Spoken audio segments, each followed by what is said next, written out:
tribos do filho de Israel foi destituída. Não representou nada nessa terra. Veio a igreja e representou os ramos enxertados. Como fica essa história? As tribos de Israel que o Senhor, o próprio, espiritualizou, nada representou. E agora, como é que vai ficar esse negócio aí? Vai ficar muito complicado isso, né?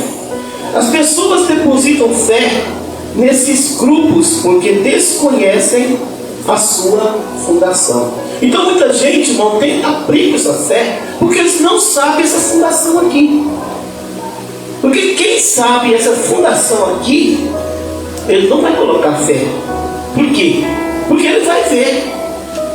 Ele vai saber se a igreja surgiu em 325.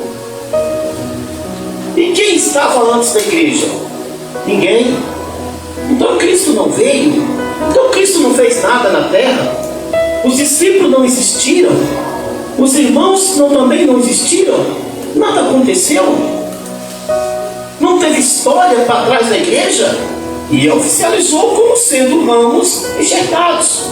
E agora? Como vamos fazer isso? Como vamos entrar nessa conclusão aqui? Aí é que entra aquela palavra que foi dito antes.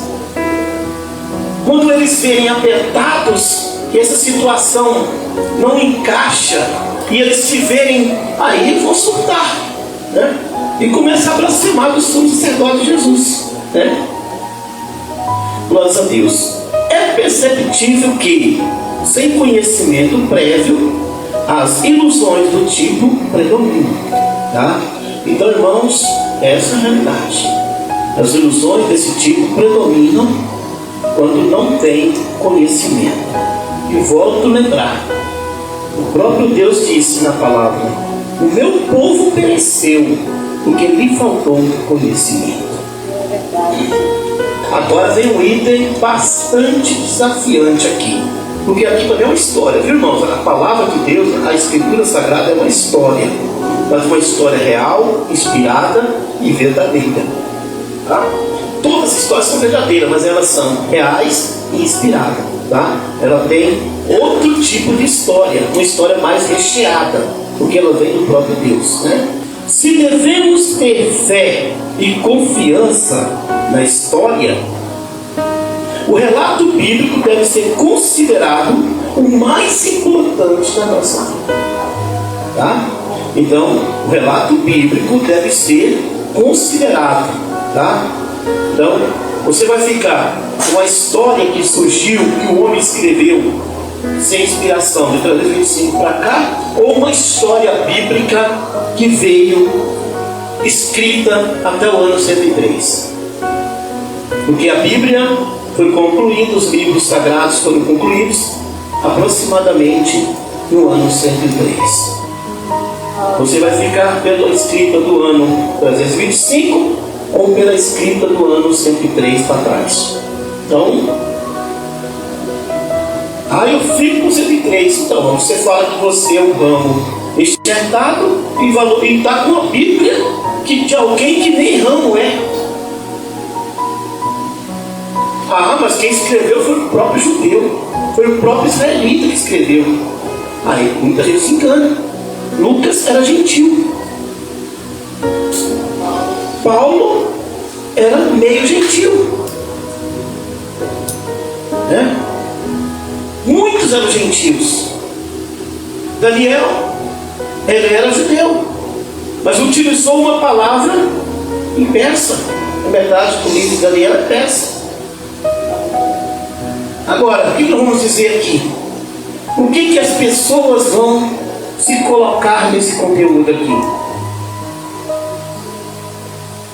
Muitos livros, além desse que nós estamos aqui, foram escritos por gentios que obedeceram à fé. Será que eles não foram feitos também ramos enxertados? Não, pastor, não. Ramo enxertado é a igreja. Agora eu tenho que aceitar, mas todos eram ramo enxertado. Não, todos não. Se alguém morre para me nascer, o que impera é quem nasce. Quem morre não. Quem morre esquece. Ou você fica com as tribos dos filhos de Israel como ramos enxertados, ou você fica com a igreja como ramo enxertado. Você não tem como ficar com os dois, porque um desapareceu para o outro aparecer. Não tem como você ficar com os dois. Morreu, segue-se, né? Glórias a Deus.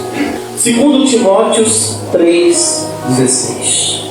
Toda a escritura é inicialmente inspirada e proveitosa para ensinar, para repreender, para corrigir, para instruir em justiça. Então preste bem atenção.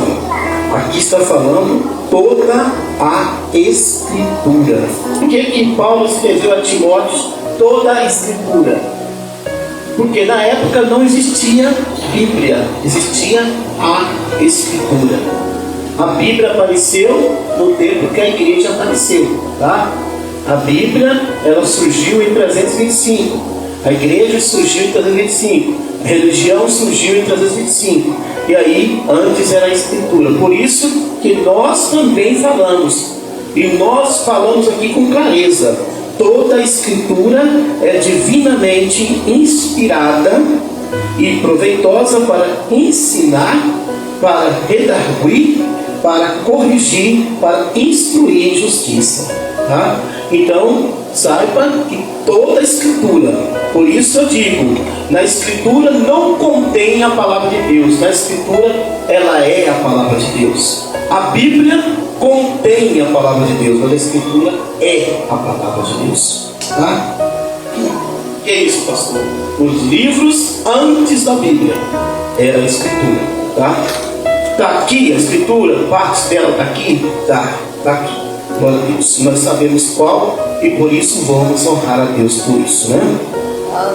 Tudo começou quando Cristo se fez carne ainda criança. No céu, recebeu uma missão: atender o povo de Israel, a herança de Abraão na terra. Todos no reino dos céus desejavam resgatar aquela nação da mão inimiga. O Filho de Deus foi enviado para aniquilar a doutrinação satânica, mas o mesmo povo preferiu rejeitá-lo abertamente. Tá? Então você vê que realmente Jesus veio para livrar o povo da mão satânica. Uma pergunta para vocês: quem predominava quando Jesus veio? O ismaelismo, tá? Então ele veio libertar Israel, restaurar Israel da mão inimiga. Evangelho de João 1:11. Glória a Deus. Veio para o que era seu, e os seus não o receberam. Tá? Ele veio para o que era dele, mas os dele não receberam. O soberano Jesus Cristo, ou sumo sacerdote eterno, foi rejeitado na sua terra. Quem sabe dias ou mês mantivera silenciosa a sua missão. Quem já parou para pensar que houve um silêncio na missão de Cristo? Ele vem para o que é dele, e de repente aquele povo começa a reprovar. E aquele povo olha e diz: ó, nós não queremos. Quem sabe o Senhor procurou os discípulos: vamos dar uma pescadinha, vamos ficar um pouquinho aqui reservado para ver o que eu vou fazer, porque eu não vou insistir com quem não quer.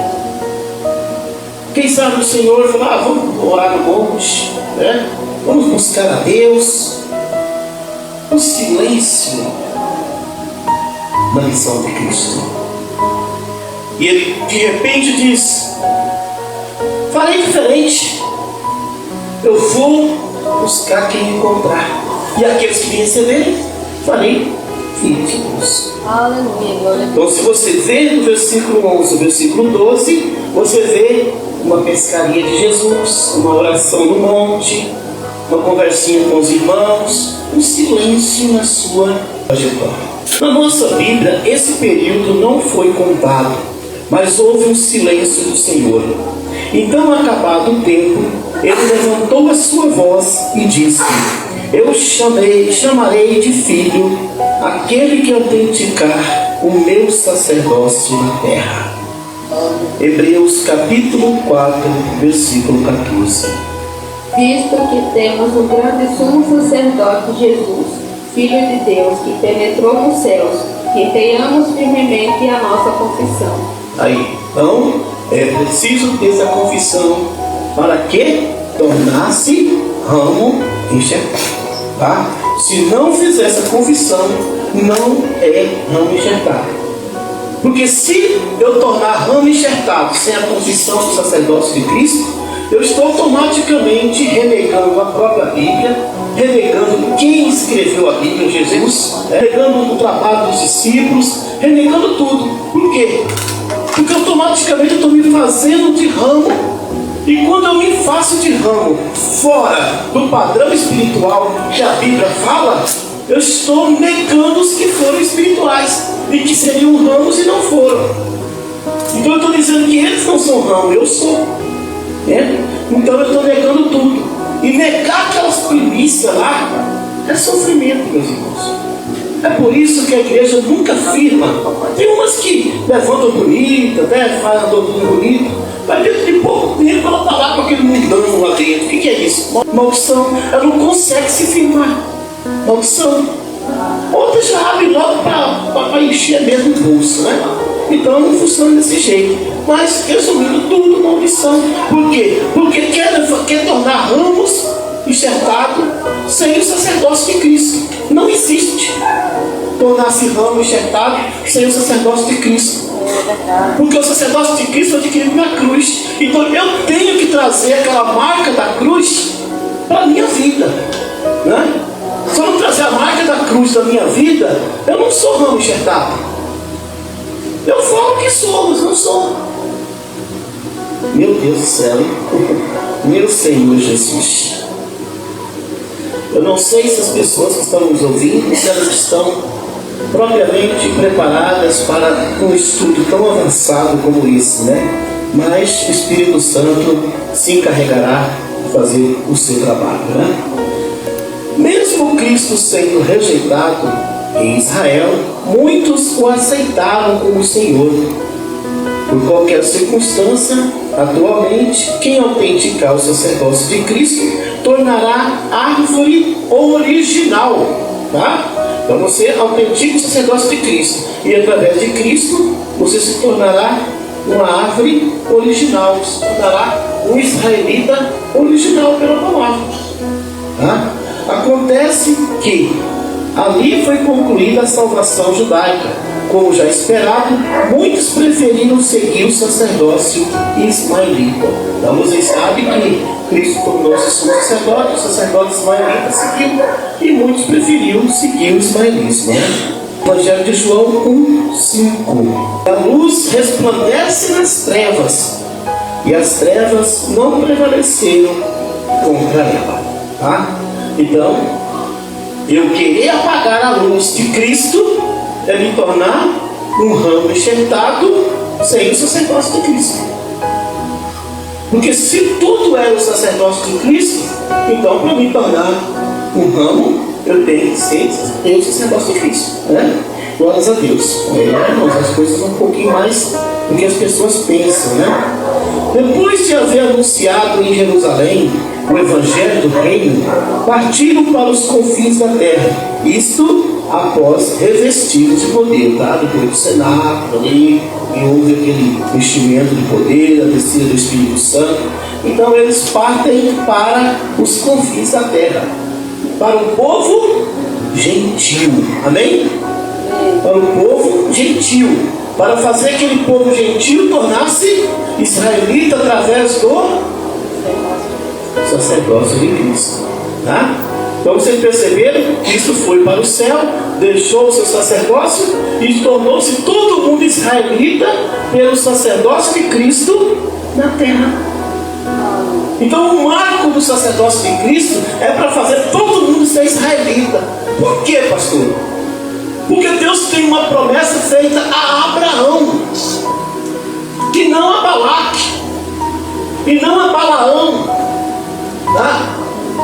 E não a outros reinos mesopotâmios, e não a outros reinos do Egito. Não, ele tem uma promessa feita para Abraão.